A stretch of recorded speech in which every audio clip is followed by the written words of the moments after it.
This is the legend of King Lil G. King Lil G is considered one of the top Chicano rappers of all time. He took it from being a hopeless youth in the hood to being one of the top streaming artists on the West Coast today. For Latinos and Chicanos like myself, King Lil G is definitely top tier, and many would even consider him to be the king of Chicano rap. He was able to create a cult-like movement for his Sucios brand, and I remember seeing that everywhere. Everybody was rocking those shirts. In this 3-part series, we're gonna cover the life of King Lil G. According to the legend, they say that King Lil G was born and raised in LA. Growing up in the 90s in LA wasn't an easy thing to do, especially for King Lil G. It said that he was raised by a single mother and that his parents were divorced at the age of 12. Once his parents divorced, he had a missing void in his life when his father was gone, so he decided to take to the streets full time, where he started earning his reputation in the 18th Street gang. That hood is actually one of the most notorious and most respected neighborhoods in LA, so of course he was gonna have to start putting in work and start doing dirt. Eventually, after spray painting and busting a couple missions, he eventually got locked up in juvie, and he had a lot of free time on his hands. They say he started to write music while he was locked down, and he was inspired by his life. Even at a young age, they say that he was already putting work for the hood, so he was using his own life as an inspiration for his music. And for you guys that don't know, he didn't come out initially as King Lil G. He jumped into the scene as a Chicano rapper named Little Gangster. Back on the track, set tripping on the tap. Better keep through chat, better back on me, cause I'm tripping and jumping the bodies. My composure's like a... This was King Lil G's first album, and it was clear the mission was to represent the hood and get his name out there. And this was in 2003. You know what else was created in 2003? MySpace. Let's talk about how MySpace played a major role in new artists like King Lil G getting exposure. At the time, there was no Facebook, no Twitter, no Snapchat. The only thing that they had was MySpace. And it was cool because on MySpace, you could put music on there. It was like you could customize your whole platform, right? And King Lil G was smart to use that to his advantage. At the time, MySpace was connecting people in a way where it was now easy to upload music straight to MySpace. And then when somebody would go on your profile, it would automatically play the song. According to the research I did, King Lil G was brought up on Dr. Dre, Eazy-E, Snoop Dogg, so all the music he wanted to do was gonna have that West Coast bounce to it. He finally got his first album out, and he was starting to make a little bit of a name for himself around the city. But with the street life comes some heavy consequences. They say during this time, King Lil G lost one of his closest homeboys named Shaggy, and also one of his brothers. The last few years has been hectic for me. I lost Shaggy, my brother and my closest homie. So now it's 2006, and King Lil G drops his new album, and he ain't recording in those homie studios anymore. He's moved on to bigger and better equipment, and now he got a verse with one of Chicano rap's biggest legends in the game, Mr. Shadow, coming out the 619. Oh no, it's Mr. Shadow. For sure, with a 45 full of ammo. Getting this feature from a big artist like Mr. Shadow at that time, he was working with the Outlaws, the Dog Pound, and other big names in the game. That was just the boost that King Lil G needed to get his career in the right path. And like I said, it's 2006, it's the streaming era. King Lil G was flooding the streets with a bunch of music, and the word was out. There was a new Chicano rapper that was planning to take over the game. One song, one album at a time. And it's actually pretty interesting to see how King Lil G was before the money and the fame. We gonna talk to Lil G, man. Tell us a little bit about your album, homeboy. Well, we gonna do a little bit like for the ladies. We gonna keep it gangster still, you know, the same old thing for the hood. And now it's 2008.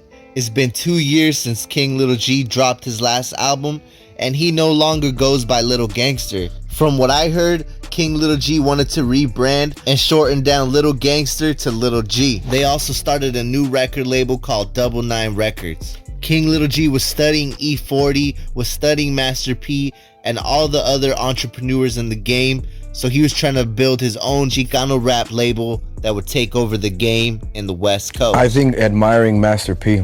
And I'm gonna tell you why. I'm a very big Master P fan, more of a fan of his hustle. Master P was down to drive to any city, and we're watching him on the internet and me thinking like, maybe that's what I need to do. Free CDs away. When people ask me to rap, I'm gonna rap. When people ask me to freestyle, I'm gonna freestyle. I'm gonna do whatever it takes. And that's what King Lil G started to do. He started being more accessible, started going to all the local shows, started handing out CDs, and dropping plenty of freestyles. He dropped a little mixtape called Lil G Hood Money, and then he did it. He finally caught his big break with his breakout song, King Lil G, Letter to Dr. Dre. And in this song, he's pretty much going in on Dr. Dre, letting him know why don't he sign some Mexicans. The talent is there, selling out shows. He's pretty much letting him know that he got what it takes. And you gotta remember, at this time, there was very few Chicano rap artists that were doing it big. And this was at the time where everybody wanted a deal. I know now, nobody really cares about getting a deal. It's like whatever. But at this time, labels were still down to put some money in an artist's pocket if they felt that they could do something with it. But to be completely honest with you guys, it felt like there was a barrier to entry, meaning that we couldn't get into the game. There was something that was stopping us.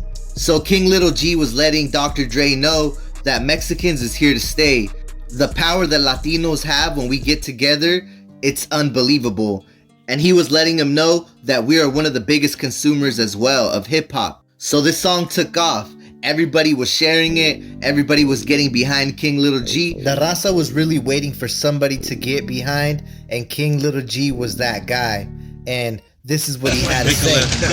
Imagine it was based on race, and that's the reason why my demos got misplaced. So pretty much King Lil G was letting Dr. Dre, and most specifically the industry, know that why aren't you guys putting on some raza, some Mexican talent, some Latino rappers? We definitely got the talent, and we're here to stay. According to the legend, they say that Dr. Dre actually heard about the song and he was thinking about signing King Lil G. But the problem about Dre, he wasn't putting out no new music. And think about it, it's true. He didn't put anything out until recently. The letter to Dr. Dre and the meaning behind it. I made the song because throughout the years I always thought that Mexican rappers or Latin artists in the city of Los Angeles should get the proper opportunity as any other artist. There's many rappers out there that are local here that I know about, and maybe people don't know about them because they don't have the right resources. We can only go so far with YouTube and Facebook and passing out flyers. That can only take you so far. Right. And I feel like maybe, you know, rappers before us, I feel like it was their responsibility for them to help us out.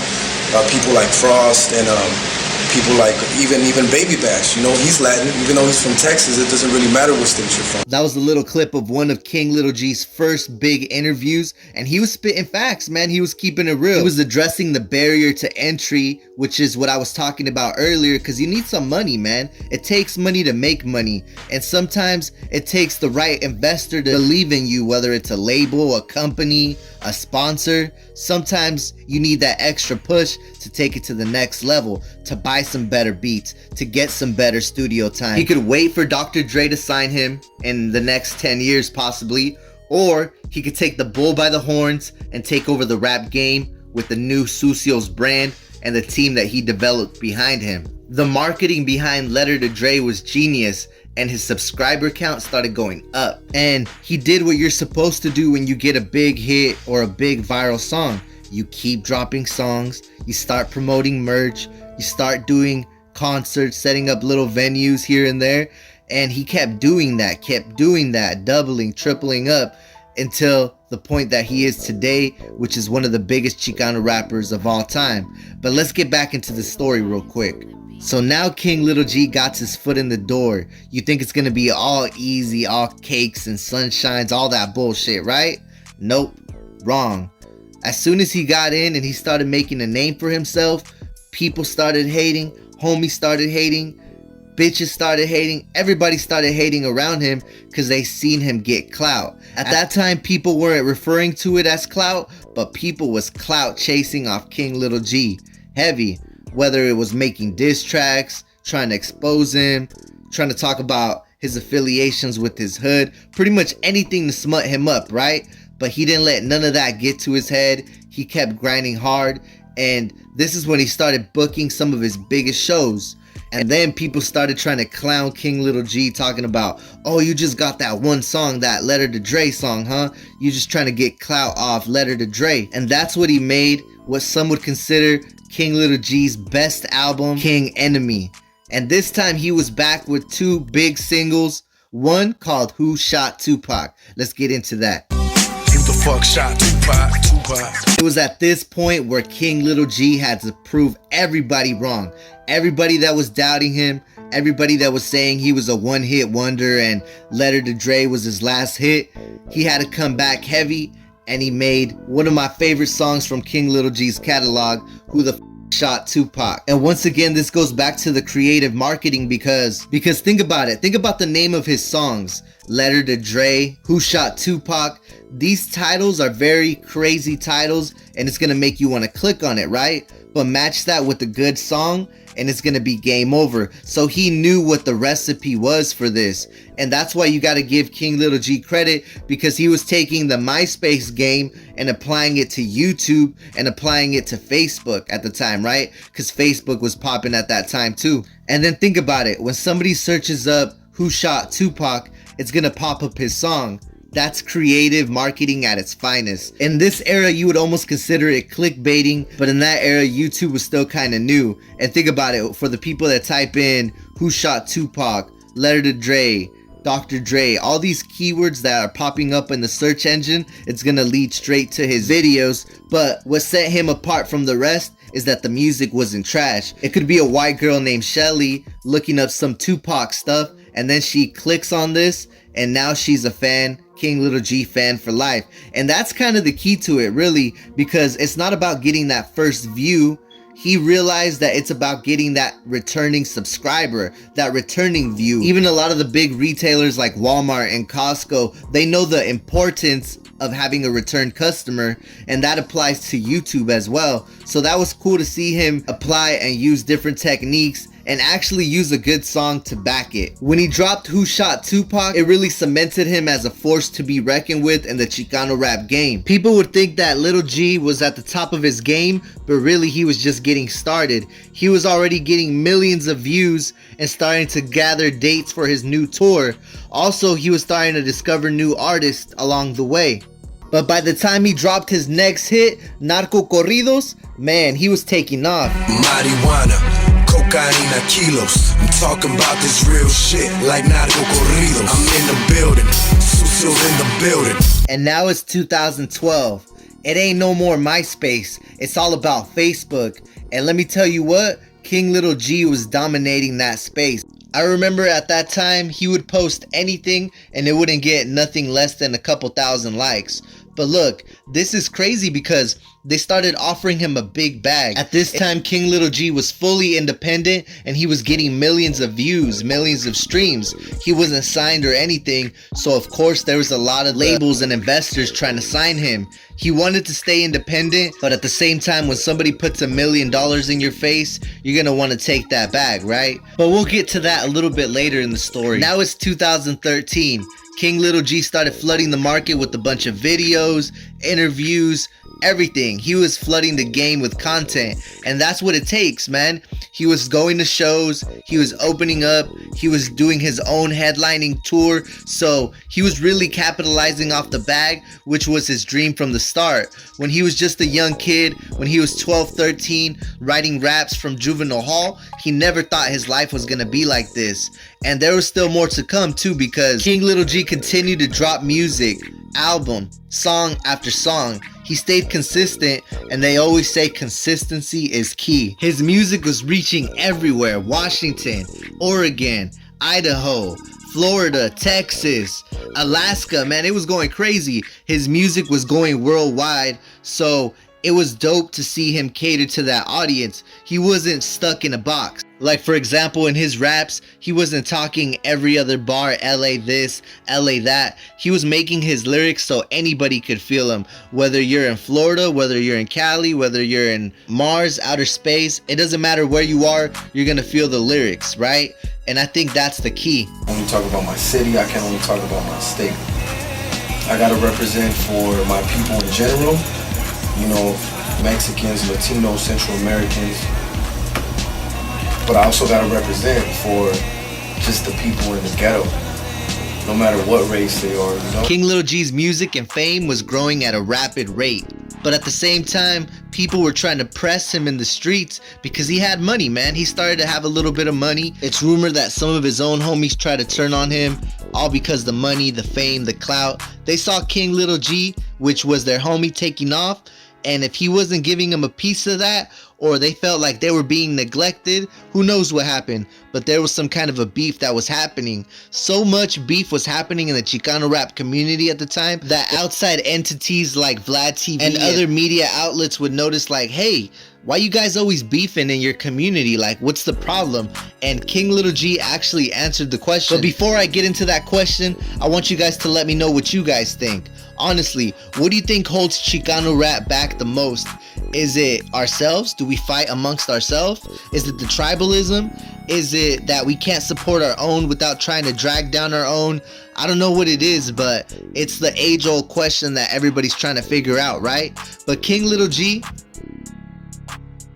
he had an interesting take on it. Why do you think that you don't consistently keep seeing these big Latino artists? Because we don't work with each other. I think that if we work with each other, like, can you imagine a Frost with a big pun feature? Like, can you imagine? You can't imagine that, because I don't think they ever made the attempt to make that, you know, connection. So at this point, it was clear that King Lil G, he wanted to let it be known that he thinks that collabing with each other, helping each other out, if you're higher up on the ladder, help me up on the ladder. He was really feeling like a lot of people were gatekeeping against him, and which at the end only made him stronger because he wasn't getting booked for shows as much as he wanted to, even with all the fame and views. So guess what he did? Instead of waiting for these janky promoters, he ended up running his own tour. He got the little homies, told them get on the bus, and he started hitting different cities, selling CDs, selling merch, getting that Sucios brand out there to the masses. It's rumored that a couple people tried to press King Lil G about him making music, and they were trying to tell him what to do with the music, who to collab, but King Lil G stayed solid and he didn't cave into the pressure, and he realized that it was for the best, because at the end of the day, you don't want somebody to tell you what kind of music to make. It really affects you as an artist, right? But you got to put your foot down, because shit, that's how I was able to make it through, Adam, by not allowing motherfuckers to tell me what I could and what I could not do. I swear, because in the hood, people are like, yo, why you making these type of songs? Why you ain't doing songs with homies that are from the hood, specifically the hood? But it's like, I didn't get into making this music so other people could tell me who I need to collab with. So even though King Lil G was under heavy pressure from the hood to keep it real, keep it original, he was able to figure out the great balance between keeping it real and not losing your integrity as a musician. Because just because somebody's from your hood doesn't mean that you're gonna give them a record deal or that you're gonna put them on. But if they're talented and they're putting in work, of course you're gonna want to help them. And that marks the end of part 1, the legend of King Lil G. Don't forget to like, comment, share, and subscribe. I'm gonna be dropping part 2 very soon. Make sure you hit that like, share, subscribe. And if you made it to the end of this video, I want to thank you. Thank you guys for watching. Shout out King Lil G, and we out.